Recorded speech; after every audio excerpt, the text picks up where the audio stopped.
a little story. This tale is called Dorothy, and it was designed, crafted, written, and illustrated by me, Jackson McLeod. Dorothy.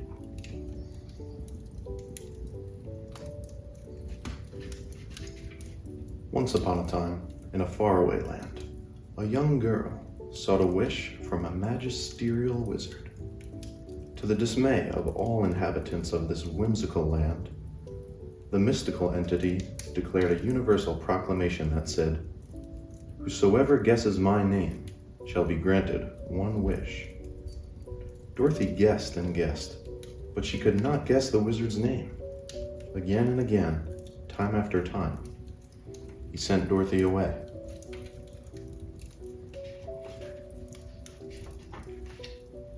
One day, Dorothy took her dog, Toto, on a guessing visit. Toto watched silently as Dorothy failed to guess the name of the magical being once again. While Dorothy stomped home in frustration, Toto returned to the glimmering emerald walls of the wizard's palace. He pressed his ear up to the wall and heard the powerful figure admiring himself in the mirror. As the wizard spoke to himself, he said his name aloud, and Toto heard.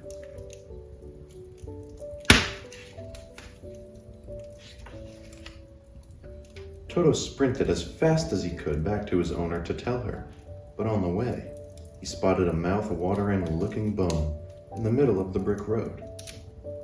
Without another thought, Toto darted toward the bone, ready to gnaw on it until all the flavor disappeared.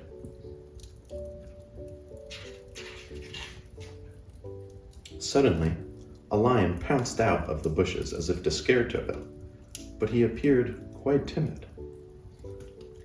Could you please tell me the name of the wizard?"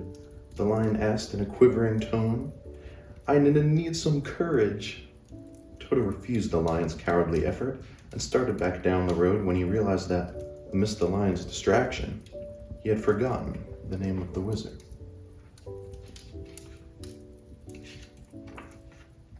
So Toto ran back to the wizard's palace, only to hear him speaking with someone of a more wicked nature.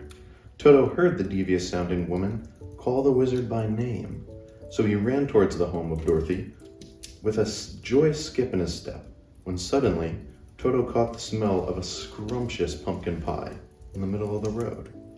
The aura seeped through the air and caressed Toto's nose.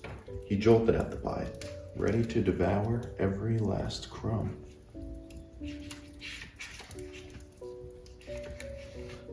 But before Toto could get one bite in, a raggedy scarecrow flashed out of the bushes with a terrifying glare. "Give me the name of you wizard, you puny hunk of scruff," the scarecrow screeched. Toto was horrified by the brainless creature and could feel every hair on his body pointing upwards. Toto ran away as fast as he could, but amidst the unanticipated terror incited by the scarecrow, he had forgotten the wizard's name once again.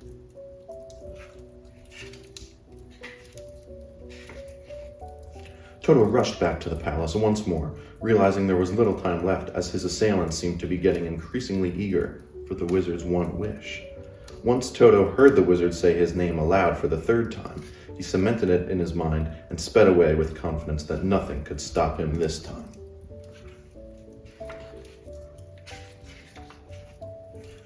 Slash! The sinister sound of a large swooping axe pierced the air when a sudden metallic blur lunged in front of Toto. The Tin Man towered above Toto with menacing stature. He viciously punted Toto in the jaw with his dense metal boot. He then grabbed Toto by the throat and rattled him around with such force that his eyes almost popped out of his head. "Give me the name, you mewling mutt," shrieked the Tin Man. Then, with a cruel stroke, the heartless monster brought his axe straight down on Toto's head. Against all odds, Toto resisted the grievous blow to his head. Toto ripped the axe from his head and threw it like a frisbee toward the unsuspecting Tin Man. The axe pierced the chest of the alloyed creature, but there was no heart for it to strike, so the little dog used all of his strength to jump at the Tin Man and scratch his eyes out. "Fuck you, you shiny bitch! Pray we don't cross paths again," Toto spat. The poor terrier was bruised, beaten, and bloody, but he still remembered the wizard's name.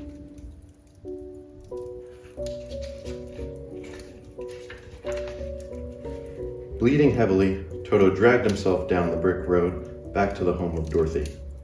Dorothy tended to Toto's wounds, and then they raced back to the wizard with his true name.